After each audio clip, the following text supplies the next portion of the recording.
What's up guys, and welcome back to my channel. Today is the day. Today is the day you guys are gonna see the inside of the Salt Lake show of the Wasatch Warrior. And I'm repping it right now. Wasatch Warrior show. Absolutely phenomenal show. I had a freaking blast. Honestly, best package that I brought to stage. I'm very, very happy with the look that I brought.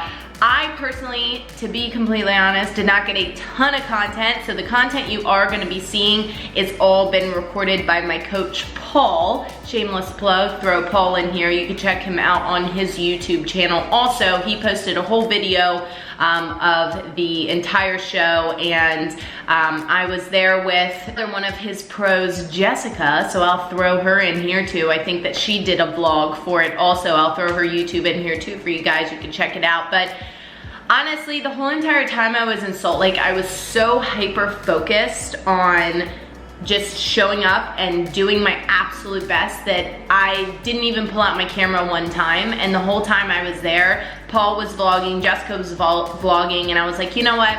I'm just gonna have you guys send me a little bit of content. So this entire video is literally my individuals, the comparisons, a little bit of the behind the scenes for the show, but nothing crazy, just to kind of show you where we're at with the show. Now, this was a stacked show. There was 40 pros, and the majority of them have already been to the Olympia and have already been competing for years and years and years, and this was only my second pro show ever. So I'm super, super happy with my placing, and I'll talk about that a little bit more, and I'll tell you guys what the game plan is from this point forward. But I'm gonna stop talking now and let you guys enjoy the video.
So here we're going into second callouts, which means that we are the second round of competitors to be called out and pretty much judged and compared to one another. And you'll see here, and I'm going to talk about this more at the end of this video, but you'll see here just comparing me right now where I'm standing to the girls that are also in this lineup.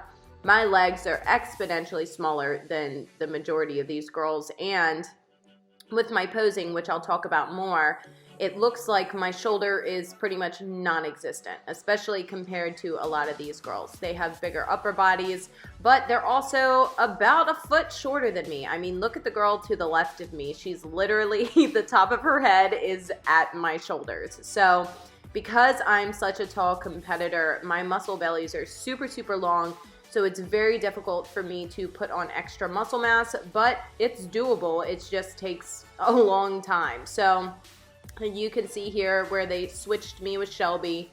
I accidentally titty bumped her a little bit there. Not on purpose, but you know, it happened. I ended up actually apologizing to her after that because I was like, I really don't want her to think that I'm a bitch and I purposefully titty bumped her. But as you can see in back pose, honestly, I mean, I'm a little biased, but I feel like my glutes look better than every single person's glutes in this lineup. It's just my front pose with my upper body and my quads that are really lacking in my opinion, and that's the feedback that I got from the judges. They said my posterior is perfect, just have to work on that upper body. But like I'm gonna talk about after this set of videos is exactly what I think happened with my upper body and how we can improve and get better moving forward.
Thank you guys so much for tuning in to this video. I know that it wasn't a ton of content, but I am really, really happy that you guys are here kind of joining me in my journey.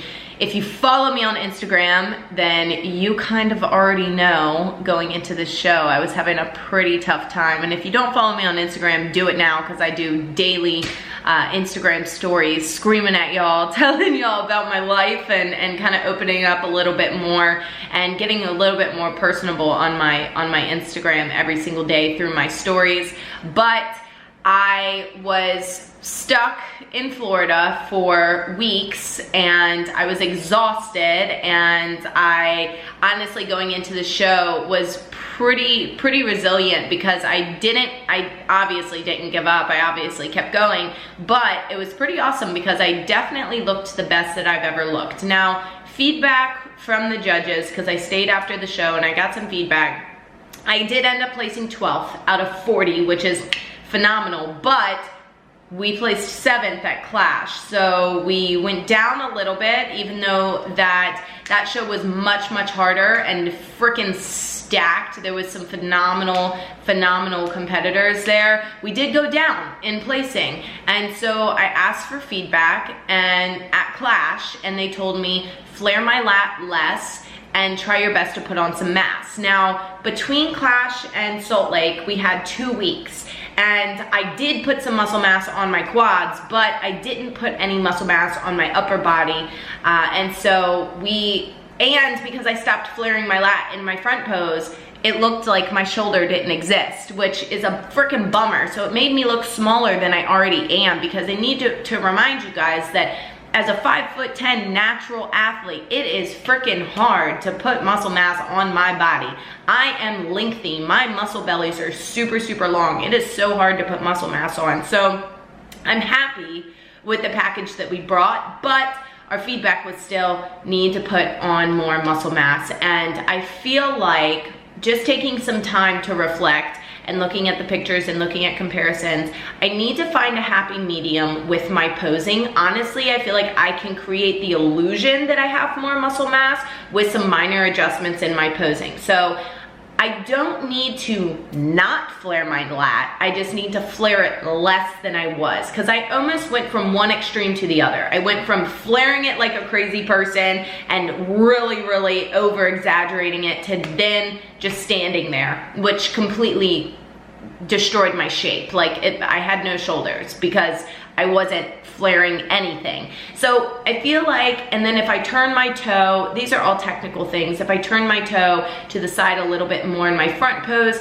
it will show more of my quad, which will make the illusion that my quad is bigger. And this is why too, posing is so crucial when it comes to competing, because those tiny little tweaks can make a huge difference in the illusion of your shape and your structure and the lines that you're creating with your body. So going into, and here's the game plan, I'm gonna give you all the game plan. This is more of a talking video than anything, kind of giving you an update on my prep life.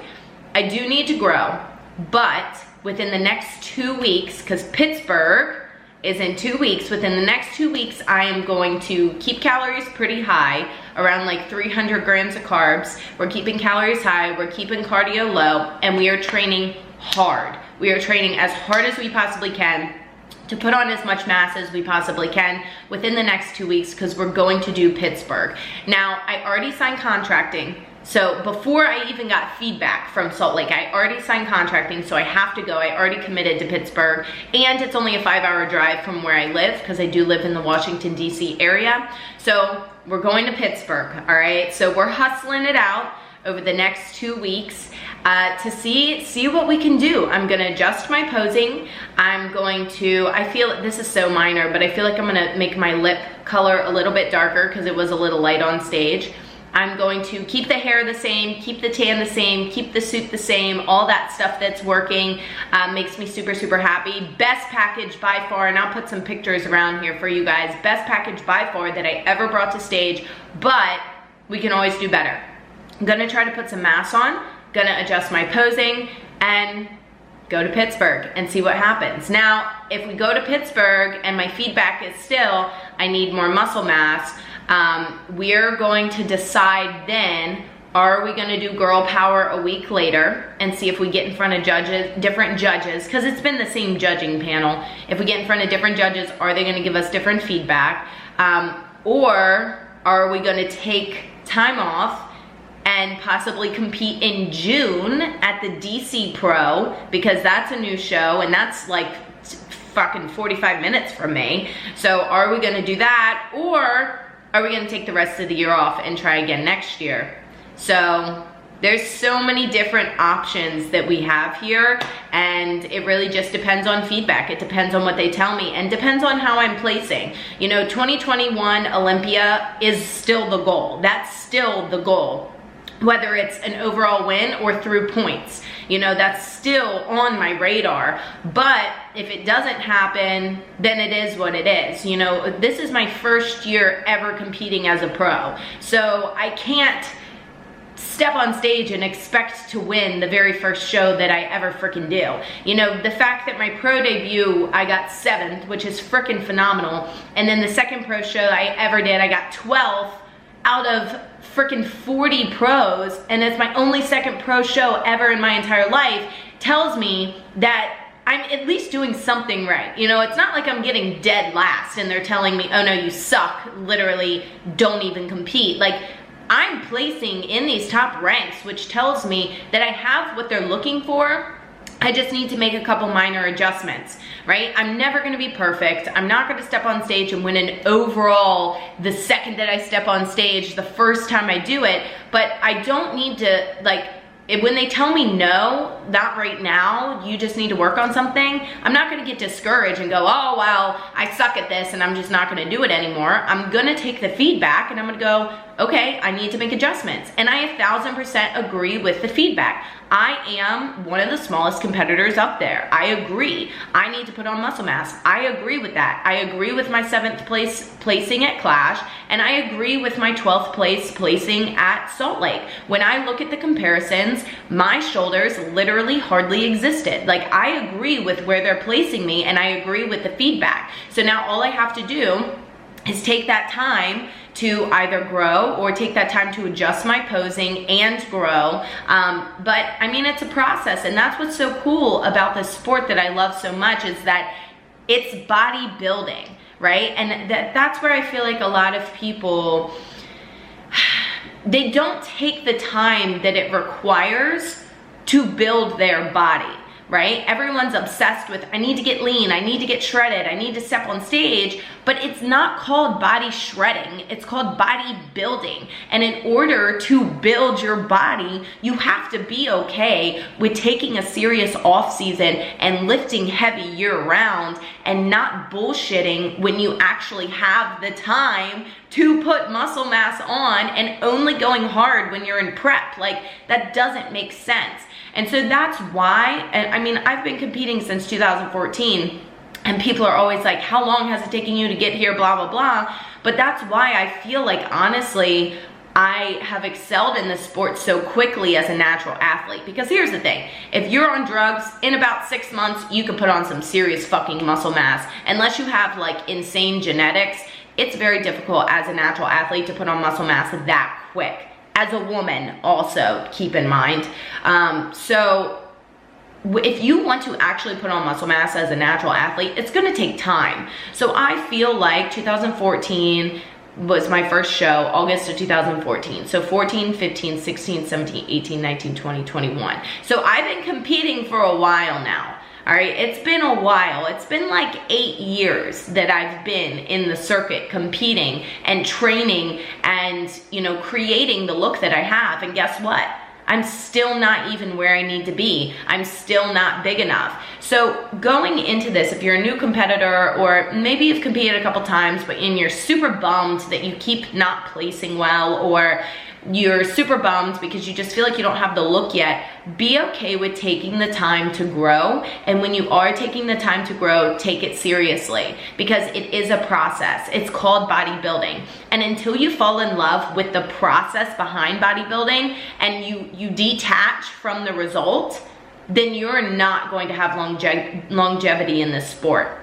You have to love the process. You have to love the grind. You have to love the hustle behind the building and the strength that comes along with it, instead of just obsessing with the first place win and the trophies and whatever. Because at the end of the day, all the trophies do is collect dust. Right? They fucking sit in your room and they collect dust. What really matters is you competing with yourself to be the best version of who you want to be in your life, not only physically, but mentally and emotionally. And a lot of people will ask, why do you even compete? And I know this is getting long, but I figured I would just throw this one out here since I didn't get a lot of content from this show anyway. a lot of people ask why I even compete, and to be completely honest, the biggest reason that I compete is because not a lot of people know my name, right? And you guys know that I have Inner Alpha Fitness, and if you're new here, Inner Alpha Fitness is a business I've owned since 2014. I do online health and wellness coaching, and I help women lose weight without sacrificing the foods they love, their social life, or their happiness.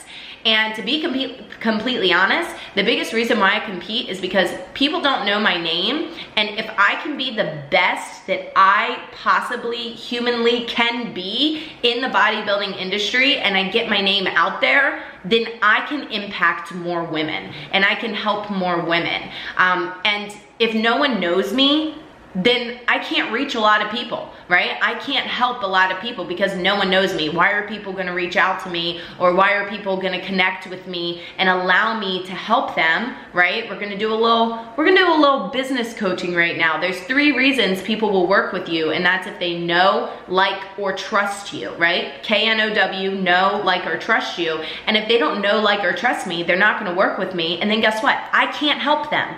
I can't impact their lives. So to be honest, the biggest reason I compete is, number 1, to get exposure so that people know, like, and trust me, so that they know, hey, this girl actually knows what she's talking about, number 1. And number 2, literally the industry is insane, right? People are gonna make you cut out carbs. People are gonna make you eat tuna fish and asparagus and tilapia for every single meal, when in reality, that's not the case. You don't have to do those things. You can eat whatever you want. And that's where I feel like the health and fitness industry is so fucked up, and I wanna get the word out there that you can build a good relationship with food. You can have longevity in your weight loss. You can do all these things and still live a healthy lifestyle without the binging, without the yo-yo dieting, without the bullshit, that the detox teas and the waist trainers and all that crazy shit. You can achieve your results without all of that. You can achieve your results with continuing to eat burgers and drink wine every once in a while and all those good things without feeling like you're sacrificing every single thing that you love just to see a result. And then after you want to put those things that you love back in, you gain all the weight back. So that's one of the biggest reasons why, is because I want to spread this message and I want to show people that it's doable to live a life of freedom while also achieving your health and fitness results and loving the process along the way. And the second reason why is because I love to compete with myself. It sounds crazy, it's a little psychotic. I love competing with myself. I love being 1% better than I was yesterday. It's my absolute favorite thing to do ever, is to show up more powerfully for myself every single day and go, wow, I have literally done better today than I did yesterday. I have improved on this lift. I have improved, you know, I've put on muscle mass. I have, you know, maybe built a new relationship with alcohol. I know, and I'll go into that for another YouTube video, but you know, there was a very long time where I was struggling with alcohol and I couldn't cut it out, and competing has completely changed that for me to where I have full control over my alcohol consumption and my food consumption. And I just think that it's so cool that competing has taught me not only how to, you know, help other women, but also how to help myself and how to become more physically and mentally strong with this process. So I know this is getting long, so I'll wrap it up. But thank you guys so much for joining me along my crazy journey, and don't forget to subscribe. Don't forget to hit that little bell so you never miss a fit tip again, and stay tuned because we got a lot of stuff brewing over the next couple weeks that I'm gonna hit y'all with. So if you liked this video, comment below what is your biggest takeaway from this video. Comment below your Instagram handle so that I can follow you, and I will catch you guys on the next video. Bye.